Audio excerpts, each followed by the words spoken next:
Olá, boa noite para você. Agora são 7h06. Olha, o motorista de uma ambulância foi preso hoje de manhã por dirigir embriagado na BR-153, região norte do estado de Goiás. O homem foi flagrado pela PRF quando transportava uma paciente com suspeita de Covid. O repórter Eduardo Daló tem mais informações. E Daló, boa noite para você. Suas informações.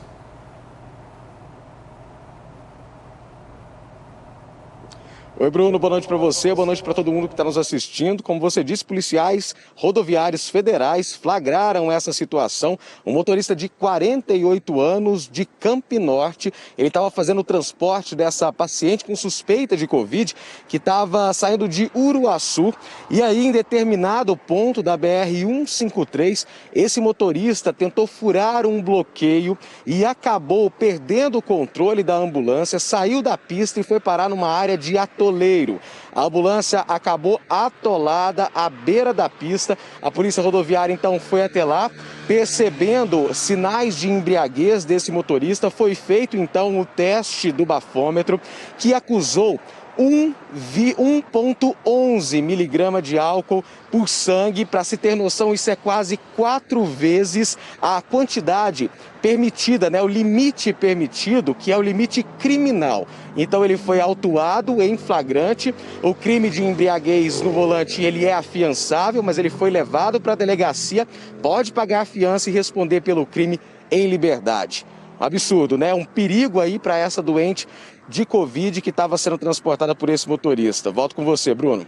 Uma tremenda falta de responsabilidade, né, Idaló? Obrigado pelas informações. Olha, a Polícia Civil mudou a linha de investigação no inquérito que investiga a morte de pacientes do Hospital de Campanha de Porangatu, no norte do estado. Eles foram transferidos às pressas para outro hospital em Uruaçu, depois que um problema no fornecimento de oxigênio foi... Segundo o delegado que investiga o caso, a hipótese inicial era de que os pacientes teriam morrido por falta de oxigênio. Mas agora ele apura se houve algum problema durante a transferência para o Hospital do Centro-Norte Goiano, em Uruaçu. A distância entre as duas unidades de saúde é de 130 quilômetros. Há possibilidade de que essas vítimas tenham chegado a falecer quando foram realizadas a tentativa de transferência, porque no hospital ainda, ao que tudo indica, havia oxigênio que estava sendo fornecido pelo sistema de emergência que tem na unidade. Porque apesar de ter tido problema no compressor, a oxigenação dos pacientes, ao que tudo indica, continuou a acontecer pelos tubos, que existem lá na unidade de emergência. Uma diretora do Hospital de Porangatu já prestou o depoimento. O delegado afirmou que ainda não é possível confirmar o que causou as mortes, mas que trabalha para responsabilizar os envolvidos. Se a polícia detectar que houve uma falha de manutenção, ou um descuido, uma omissão da gestão, seja da gestão do hospital ou até da secretaria, inevitavelmente vai haver responsabilização das pessoas que deveriam fazer essa manutenção, se for o caso. O seu Albinor, de 76 anos, é uma das vítimas. Ele estava internado na UTI do HCamp desde o dia 4 desse mês. O neto dele lembra da angústia quando soube o que estava acontecendo no hospital. À base de umas 4 horas, umas 3h30, 4 horas, eles ligaram para minha irmã e falaram: olha, nós vamos ter que entubar seu avô para fazer um procedimento. Quando a gente chegou lá, ele pegou e falou: não, seu avô já está entubado, está estável, o quadro dele está normal, ele vai ser o 8º a sair. Mas a gente chega lá já no desespero. E aquela situação todinha que está acontecendo lá. Não tem como explicar isso. Outro paciente que não resistiu foi Altamiro Antônio de Souza, de 70 anos. Ele morreu logo depois de dar entrada no hospital de Uruaçu. A família cobra respostas. O coração está em pedaços, a família está dilacerada. Eles tiraram a possibilidade de vida do meu pai porque ele estava respondendo muito bem à intubação. No último domingo, uma árvore caiu sobre a rede elétrica e danificou um aparelho que gera oxigênio para o HCamp de Porangatu. Por causa disso, os médicos resolveram transferir 11 pacientes que estavam com quadro grave. Lamentável, né? A gente segue falando desse assunto porque a informação que tivemos é de que há mais um paciente foi transferido e acabou morrendo. Vamos então ao vivo falar com o Tiago Costa, que tem mais informações. Tiago, são quantas vítimas? Boa noite, Bruno. Boa noite para todos que acompanham a gente. Olha, se ficar confirmada mais 5 ao total. Oficialmente, hoje pela manhã, a Secretaria Estadual de Saúde do Estado confirmou para a gente 3 mortes. Mais uma outra morte que aconteceu ainda aqui no H-Campo de Porangatu, pouco tempo depois que acabou a energia, 4. E agora, de forma extraoficial, na tarde de hoje, nós ficamos sabendo de uma outra morte. Seria a 5ª. Nivaldo Ferreira dos Santos seria essa 5ª vítima. Ele morava em Talismã, no estado do Tocantins, estava internado na UTI do H-Campo aqui de Porangatu e está entre os 11 pacientes que foram transferidos para o Hospital Centro-Norte em Uruaçu. A Prefeitura de Talismã chegou a emitir uma nota oficial e declarou luto de 3 dias por esse servidor da Câmara Municipal de Talismã. Ele era contador concursado e a Prefeitura ainda nessa nota disse que o servidor teria falecido em decorrência da Covid-19 no município de Uruaçu. Então, se confirmar oficialmente, essa morte vai ser a 5ª dos 11 pacientes que foram transferidos do H-Camp de Porangatu para o Hospital Centro-Norte em Uruaçu, depois dessa queda de energia no domingo. Bruno. Triste demais, né, Tiago? Claro, a gente segue acompanhando as investigações. Obrigado pelas informações. Olha, mais um idoso de um abrigo lá de Anápolis perdeu a vida para a Covid. O idoso não teve a identidade divulgada, morreu no abrigo, ele ficou internado, mas teve a saúde agravada após a alta médica. Ainda segundo a direção, essa é a 13ª morte registrada até o momento. 2 idosos permanecem internados em uma unidade de saúde. Ao todo, foram 79 idosos confirmados com Covid no abrigo lá em Anápolis. A Polícia Civil realizou hoje a Operação Autopeças S.A. Pelo menos 11 pessoas foram presas suspeitas de participação de uma organização criminosa especializada em roubos e desmanches de veículos. 12 pessoas foram presas e 25 mandados de busca e apreensão cumpridos. A operação teve o objetivo de acabar com um grupo que agia na compra e venda de peças de veículos roubados.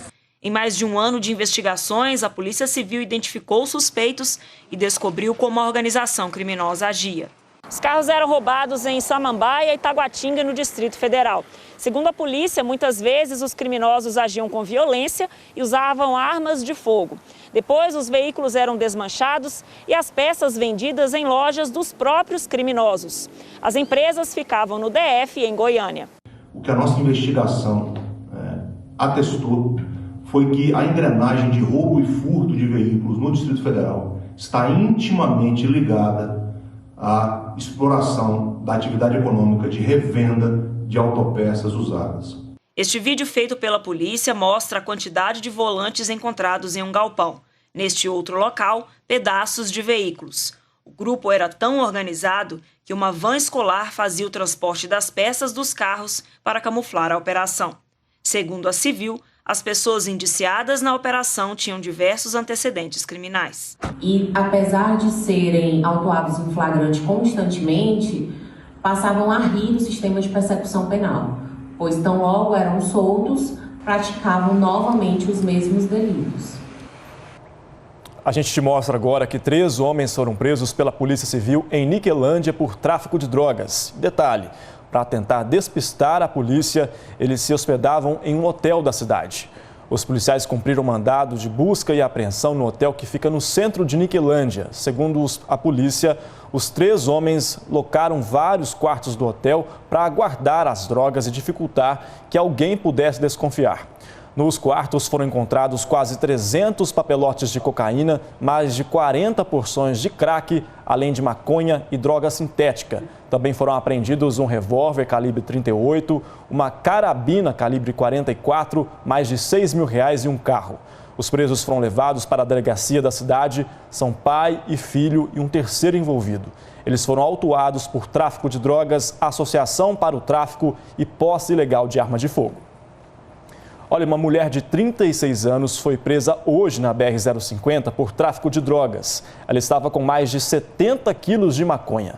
O carro foi abordado numa fiscalização de rotina no posto da Polícia Rodoviária Federal em Catalão. Ao checar a documentação, os policiais desconfiaram do cheiro forte que vinha de dentro do carro. Começaram a vistoriar o veículo e foram encontrados, então, toda essa droga no bagageiro. Ao todo, 76 quilos de maconha.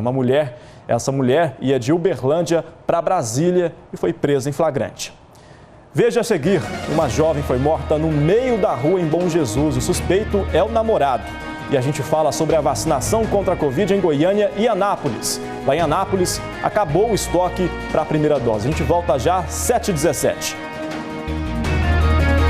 Uma jovem de 18 anos foi morta a facadas em Bom Jesus, no sul do estado. Vamos ao vivo para lá falar com a Luana Nunes, que tem mais informações, né, Luana? Segundo a polícia, o suspeito de cometer o crime é o namorado dela, né? Esse rapaz já foi preso? Boa noite para você.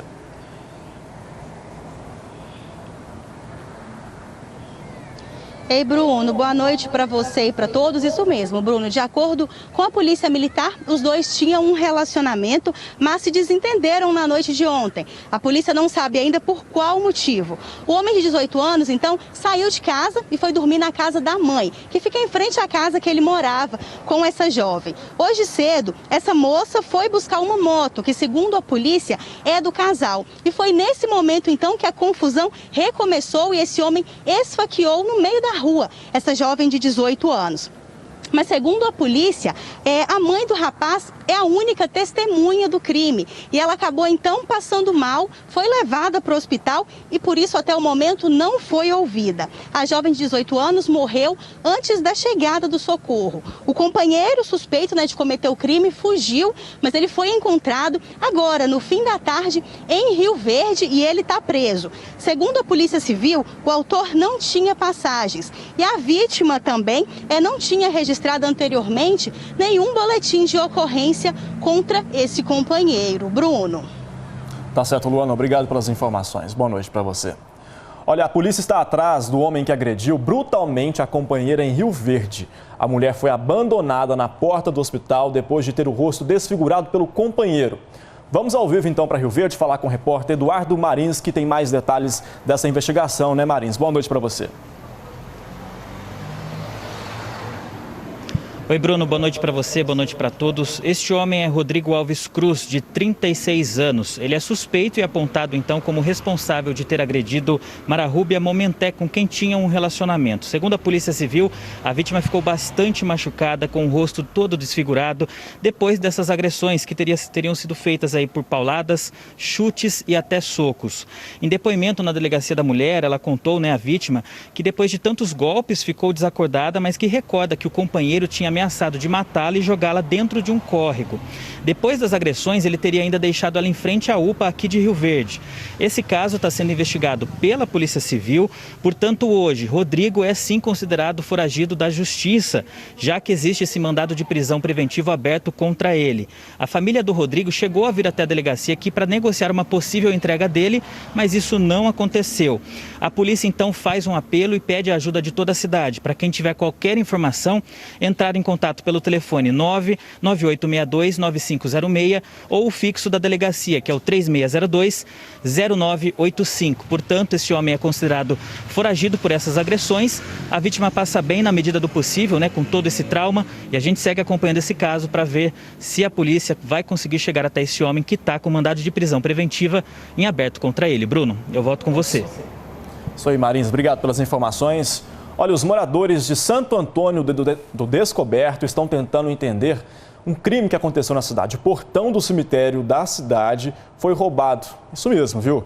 Os suspeitos chegaram a quebrar parte do muro para arrancar o portão. A denúncia foi feita por um morador que viu o portão sendo levado. A prefeitura aguarda para ver se alguém devolve a estrutura de ferro que foi roubada. Anápolis está sem vacina contra a Covid para ampliação da primeira dose. As doses acabaram hoje no fim da manhã. Em Goiânia, a vacinação no sistema drive-thru agora é com distribuição de senhas. Em Goiânia, o único drive-thru de vacinação contra a Covid-19 funciona neste shopping. A partir de agora, a prefeitura vai distribuir senhas. A proposta é limitar em 2.000 aplicações por dia. Vacina quem chegar primeiro. A gente achou que ia demorar um pouco, mas foi bem prático. A gente chegou aqui em torno de 5h40 e foi muito rápido. A capital está vacinando quem tem 39 anos ou mais. Já em Anápolis, a vacina é para quem tem 40 anos acima. Com estoque baixo, a prefeitura seguiu com a aplicação da primeira dose em apenas um ponto, o Ginásio Internacional. Também houve a distribuição de senhas, mas por volta da 1 da tarde, as doses acabaram. O Pedro teve sorte. Ele foi um dos últimos a ser vacinado. 2 horas na fila, debaixo do sol ali, e aqui foi aos 45 minutos do último tempo, né? 164.581 pessoas tomaram a primeira dose da vacina em Anápolis. Já o total daquelas que tomaram a segunda dose é de 52.768 pessoas. De acordo com a Secretaria de Saúde aqui de Anápolis, das pessoas que fizeram o cadastro, 78% conseguiram receber a primeira dose da vacina. Mas num comparativo com o número total de habitantes, esse percentual cai para pouco mais de 40%. Isso quer dizer que Anápolis, a terceira maior cidade do estado, ainda precisa aplicar a primeira dose em mais da metade da população. Para dar continuidade à vacinação da primeira dose, é necessário que nós recebamos doses por parte do estado de Goiás. Mantemos a realização da segunda dose em todos os postos.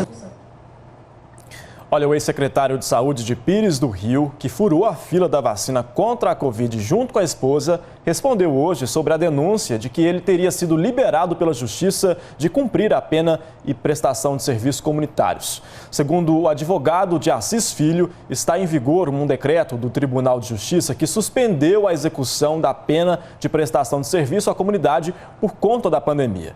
Disse ainda que vinha cumprindo rigorosamente o acordo firmado com o Ministério Público até a edição deste decreto. Olha, um artista de Itumbiara, no sul do estado, está deixando ruas e avenidas da cidade mais coloridas. São pinturas para homenagear um amigo que perdeu a vida para a Covid e os profissionais de saúde que estão na linha de frente da doença.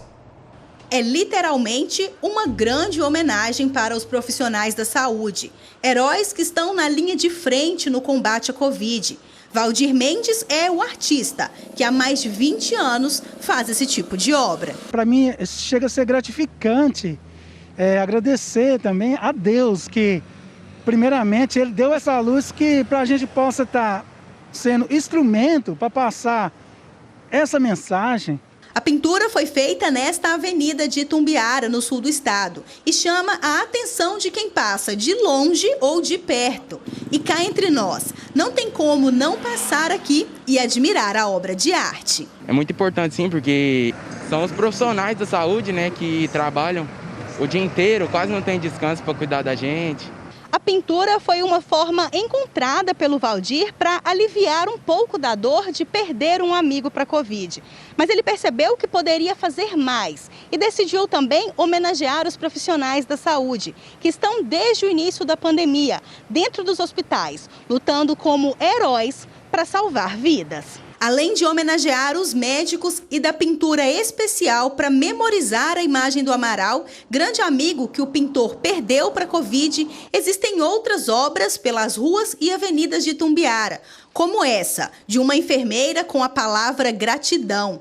A enfermeira Irene aprovou a homenagem. É muito gratificante para mim, como profissional de saúde, poder contribuir para a saúde da população. Para o médico Wesley Andrade, a homenagem dá força para seguir lutando e salvar vidas contra a Covid. Qualquer homenagem que o pessoal está fazendo para a gente é muito gratificante, nos dá força de lutar, continuar trabalhando cada vez mais.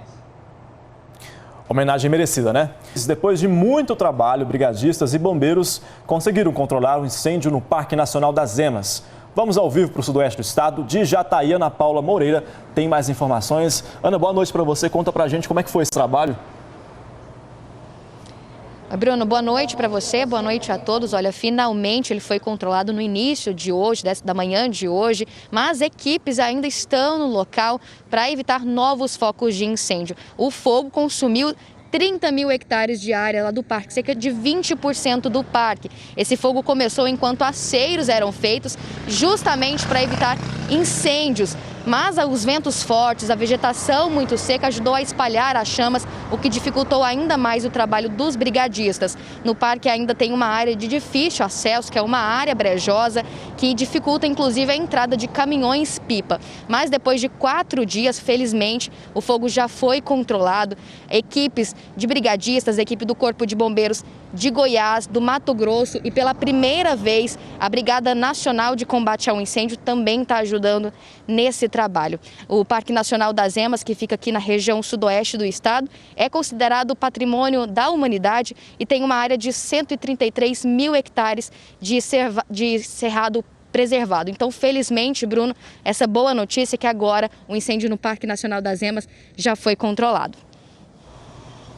Coisa boa, né, Ana? A gente espera que continue assim, controlado. Obrigado pelas informações. A gente continua falando de incêndio porque teve queimada também na Chapada dos Veadeiros. Os bombeiros trabalham desde o fim da tarde de ontem para conter o fogo que está concentrado na região de São João da Aliança, mais precisamente na Serra de Paranã.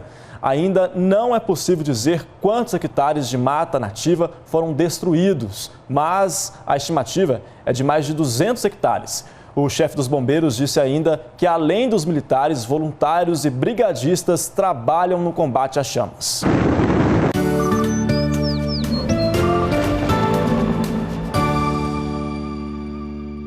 O tempo em Goiás segue com temperaturas mais baixas na parte da manhã e elevadas na parte da tarde, o que contribui para a baixa umidade do ar em todo o estado. A mínima em Jataí, no sudoeste goiano, deve ser de 10 graus. Em Itumbiara, no sul do estado, os termômetros não passam de 29 graus. Olha isso, em Anápolis, a Polícia Civil resgatou 10 cães que estavam magros e mal cuidados. Os animais foram reencontrados em um canil clandestino e a suspeita é que eles eram usados para reprodução e venda. Por uma ligação anônima, os policiais descobriram o canil clandestino nesta chácara, no bairro Paraíso, região sul de Anápolis. A suspeita é que os cães eram criados para reprodução e venda. Aqui no fundo da chácara, os policiais encontraram esta estrutura que lembra, na verdade, um chiqueiro. Os cães adultos estão nestas 2 baias aqui. E nessa última é onde estão 4 cãezinhos, filhotes da raça Husky siberiano. O que chama a atenção, na verdade, é a sujeira do espaço. Vejam só. Ao todo, 10 cães de raça, entre adultos e filhotes, foram resgatados na tarde desta terça-feira por uma equipe do Centro de Zoonoses. Espaço muito reduzido, totalmente insalubre, alimentação completamente inadequada. São animais que têm um score corporal baixo, ou seja, estão muito magros. O caso será investigado pela polícia. Para o delegado, ficou clara a situação de maus tratos. Ocorreu a prática do crime de maus tratos, qualificado. A pena do crime é de 2 a 5 anos. Será instaurado um inquérito policial por portaria e será realizado diversas medidas investigativas para tentar identificar esse possível autor. Da chácara, os cães seriam levados para uma clínica veterinária parceira da ONG que ajudou no resgate. Todos passarão por consulta, por exames. Assim que estiver disponíveis, serão castrados, vacinados e vamos aguardar os autos periciais para poder colocá-los à disposição de adoção responsável. Que judiação, né? Agora essa história que a gente vai te contar é muito legal e vem lá de Rio Verde. Depois de 2 anos de procura, uma família enfim encontrou o cachorrinho de estimação. O mascote da casa estava desaparecido desde 2019. Esse aí é o Jorjão. Pequeno, mas o cãozinho esperto gosta mesmo de bater um bolão, hein? Quem vê tanta animação não imagina que ele completou recente 8 anos de vida. Mas os últimos 2 não foram nada fáceis. É que o Shih Tzu passou longe de casa, longe dos mimos e carinho dos donos. O Jorjão é assim, super dócil, sempre saía pela rua para fazer as necessidades. Foi numa dessas saídas que o animal não voltou mais para casa. A família acredita que ele tenha sido furtado. Isso lá em 2019. A Marli procurou, anunciou nas redes sociais e nada. Depois de tanto tempo, a dona de casa já não tinha esperança. Mesmo assim, nunca deixou de ficar atenta nos grupos de anúncios na internet. E não é que deu certo? A gente viu uma postagem, mas minha filha. Ai, eu fiquei com o coração assim, eu falei, é o Jorjão. A Luciana, que é apaixonada em animais e dona de um pet shop, foi a responsável pelo reencontro. Vi ele no mercado e já tirei foto lá dentro mesmo e já publiquei. É muito emocionante, né? A dona achar depois de 2 anos. Tem tanta saudade dele direto. Quando eu via um cachorrinho assim, eu falava pra minha mãe, nossa, eu lembro do Jorjão, fazia tal coisa. A família não desgruda do mascote. Muito amor, parceria e amizade que aqui reina. O Fábio tá aí pra não deixar eu mentir. Sou amigo dele, eu quero contar tudo pra ele, assim, pra gente passear com ele. Coisa boa, né?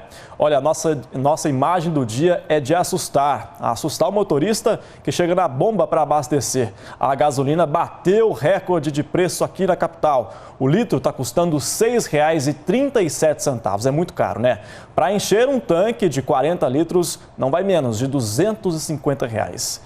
Esse já é mais um reajuste esse ano. Hora do boa noite, a gente encerra com imagens de Tumbiara, lá no sul do estado. A gente volta amanhã com mais informações. Até lá!